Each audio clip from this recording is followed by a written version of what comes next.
What's up, you sexy buffalo? It's your boy LJ. Welcome to my YouTube channel. In today's Boxing 101 tutorial, I'm going to be taking you guys through a step-by-step guide on how to improve your head movement fundamentally. This is for my people who are jumping in the boxing ring and sparring for the very first time. And for anyone that's never boxed before, this will be a good overall starter pack for you guys to improve your head movement overall. So before I start breaking down the gems, I need you to feast your eyes on this.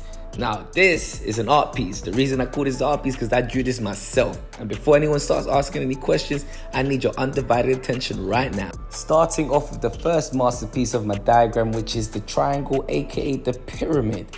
Now, in this pyramid, you got 3 dots, which represents the mirage of your head movement that you'll be creating as you're sipping on the outside and when you're sipping on the inside. Every time I'm going on the outside and inside, I'm always making sure I'm level changing and returning back to base to create a mirage and make it more difficult for my opponent to hit the target.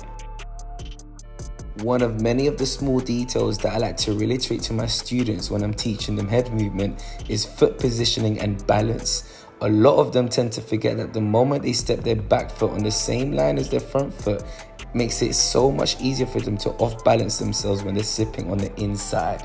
To avoid this simple mistake, simply step your back foot on the outside of your line where you get to evenly distribute your feet to regain your balance. Now, diving into even smaller details, which are 1, your back foot is the pivot point, 2, your front foot is the anchor point, and 3, your shoulders play a massive part in the pull and push mechanics when slipping. These 3 points will give you a better understanding on slipping mechanics, especially if you feel like you're uncoordinated or you feel a bit stiff. You understanding these mechanics first and practicing them in front of the mirror is the first step before you start going a little bit quicker, which is stage 2. Which is simply speeding up just a little bit quicker, but not just speed. We're trying to make this movement a lot more fluid so that when you go into stage 3, that's when you can make it more realistic, more instinctive. You can start changing directions while still keeping the same shape as the pyramid path. Now, the second masterpiece of our head movement pathway is the pullback. Now, I'm going to go through 2 different variations of the pullback where your front foot is anchored and your back foot is the support weight.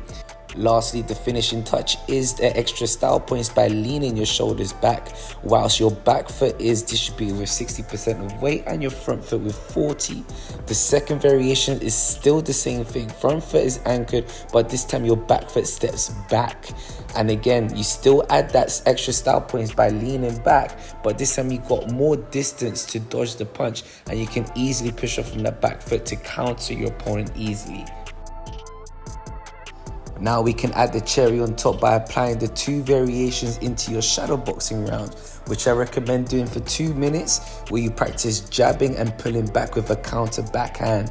Again, make it realistic, make it instinctive. The third masterpiece for our fundamental head movement is the level change. The first variation of the duck is where you step forward towards the danger as you push off from the back foot and you step in with the front foot, making sure that your head is out of the line. Moving on to the second variation of the duck, where you simply squat down in order to level change completely as you evenly distribute the weight 50-50 on both your feet. Once you've drilled these 2 variations robotically, we then solidify your practice by applying it into your shadow boxing rounds as you make it more fluid and instinctive. For the last missing piece of the puzzle of your head movement is the head weave. As you focus on drawing the letter U of your head, it's not as easy as it looks, as you need to focus on a few little mechanics that you need to remember. The first is making sure that your head is out of the line, and then as you're drawing the letter U, your front foot is anchored and you're pivoting on the back foot to give you more mobility. Again, always make sure that your head is out of the line first before drawing the letter U. Repeat this process as you're still self-aware that your back foot is active on the balls of your feet while shifting forward and backwards and maintaining balance. Touching base on what I said before, remember to never step your back foot on the same line as the front foot. as you will lose balance immediately the moment you start making the first move. Always have an imaginary line cutting through the middle of your body, and that your feet are evenly distributed as you are still drawing the letter U. This piece of the puzzle is what connects all the other 3 head movement pathways that I'm about to show you right now. So finally, we get to put all the pieces of the puzzle together by combining all 4 head movement drills in together to create a basic fundamental head movement guide for you to improve your head movement. Now, the reason I made this the 4 fundamental movements is because our head and our bodies as a whole need to move in a 3-dimensional manner, and it's also nice to have a visual representation of what a step-by-step guide should be if this is your first time ever doing head movement. So when you're jumping in a ring or shadow boxing, this will give you a better guide for you guys to apply it into real life sparring. Now, with that being said, just because there's a fundamental guide, it doesn't mean that it's always gonna work. For me, the best way of learning head movement at the end of the day is always the old school way of training, which is sparring. If you do want to get slick and you do want to make sure that your head movement takes it to the next level, you need to get into the ring and try to practice and try and improve these head movements. Yes, you will get hit. This is not a perfect guide for you not to get hit, but it's a guide that will help you guys to gain more confidence in your head movement game, but at the same time, apply that knowledge into action by having the courage to just simply try. And if it doesn't work, great.